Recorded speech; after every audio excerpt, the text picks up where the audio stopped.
Today, we are traveling a path full of legends and surprises among books, Jewish quarters, salt ponds, lavender fields, and some of the most beautiful towns in Spain. Today, I walk through the fascinating Alcarria among medieval castles, caves, Romanesque churches, fountains, reservoirs, princesses, saints, and extensive fields of lavender. Will you join me?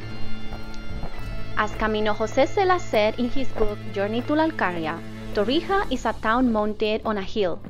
So, following in the footsteps of the Nobel Prize, I travel through this delightful village on a journey through time. Centuries ago, the delightful Torija was totally enclosed by a rampart that only had 3 gates, because this was a strategic area in the Middle Age, an important natural passage between the Castilian Plateau and Aragon. The book Viaje al Alcarria, or Journey to the Alcarria, was created here.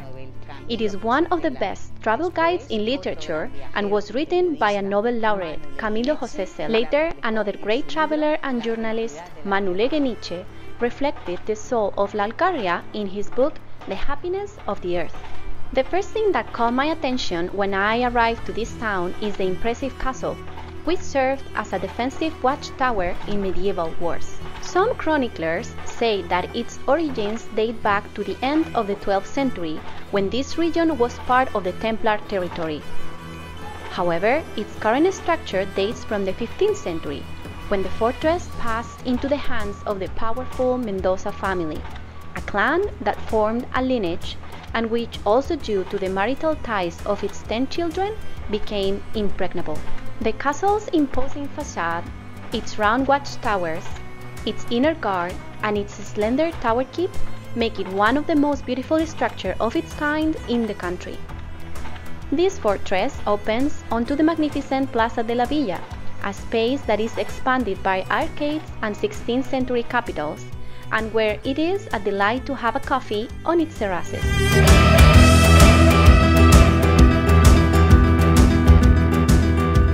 La Alcarria has a castle from the 15th century that was built by the Mendoza family.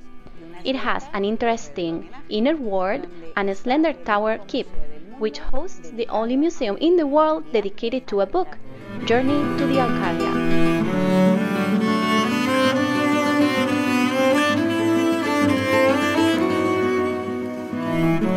The castle of Torija, which belongs to the route of the castles of Guadalajara, ceased to be inhabited in the 16th century, and only on special occasions it housed illustrious figures such as Carlos I of Spain and V of the Holy Roman Empire and his son Felipe II.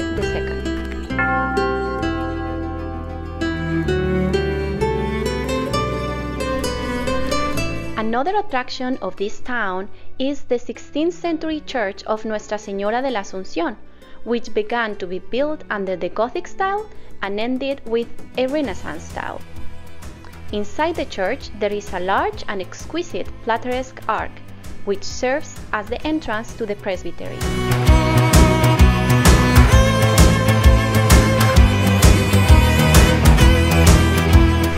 Torija is the gate to La Alcarria, one of those towns where planning to go is not necessary, as visitors to this region must go through it. In Torija, the mysterious Knights of the Temple built the convent of San Benito, which apparently was located 550 yards under this fabulous castle. Torija is very well connected by road, so it is the perfect destination to enjoy the pleasures of a trip through pastimes that you cannot miss. Brihuega exudes history. The town preserves a large part of its wall, a castle converted into a cemetery, 2 Romanesque churches, a handful of good restaurants, and an immense, fertile meadow full of lavender. I arrived to Brihuega by a road that crosses a mind-blowing landscape. This is a land that smells like lavender and honey, has blue skies, and hosted great travelers. Located in the province of Guadalajara and very close to Madrid, Brihuega is a gift that stretches between moors and generous valleys. And in addition to traditionally being an orchard, it's a historic artistic monumental complex.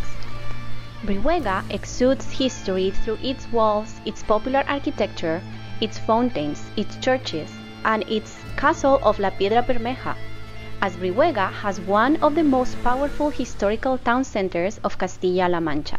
The cobbled streets take me through the Middle Ages as I walk by arcades, Arab caves, and even a royal prison, a labyrinth where you can lose yourself in a pleasant walk.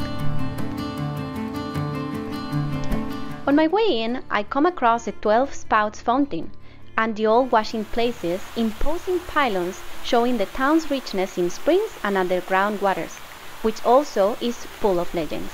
One legend tells that young women who drink from the 12 pipes should find a boyfriend, and another legend, very unkind, relates that women who didn't do a good job at washing in public laundries would be taken to jail. Legends aside, you shouldn't miss the San Jose convent, a cloister that later became a hospital, a prison, and a school, and that today is the Museum of History. You also have to admire one of the most beautiful buildings in town, the Church of San Felipe, from the 13th century, as well as the now deconsecrated Church of San Miguel.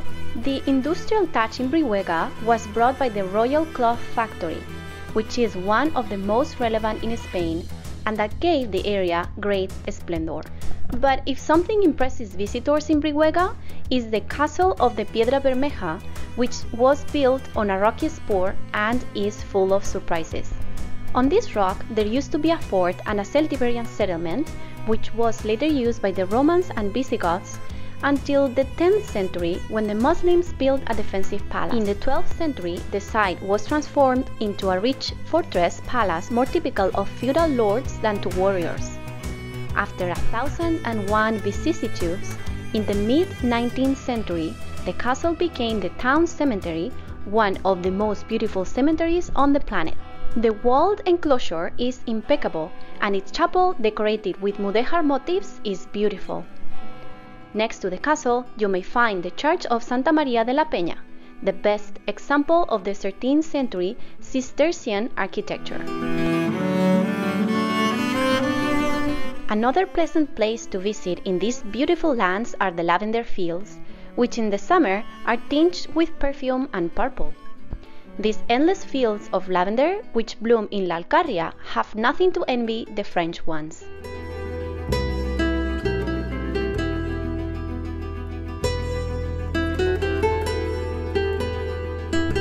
The castle of La Piedra Bermeja is located on the top of a rocky hill. This castle was built over an Arab palace and can be accessed through the La Guía gate.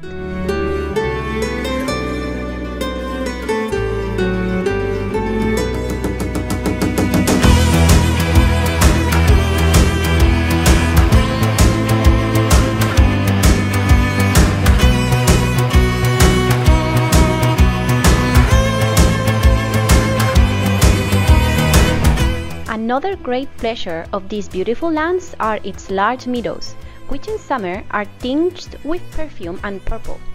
These endless fields of lavender that bloom in La Alcarria have nothing to envy the French ones.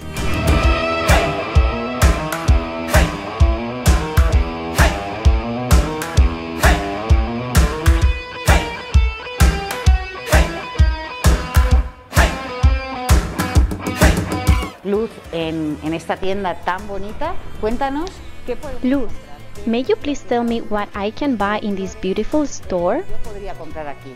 Pues de lavanda tienes desde el ramo, como que tienes a la mano, tenemos distintos tamaños, luego tienes...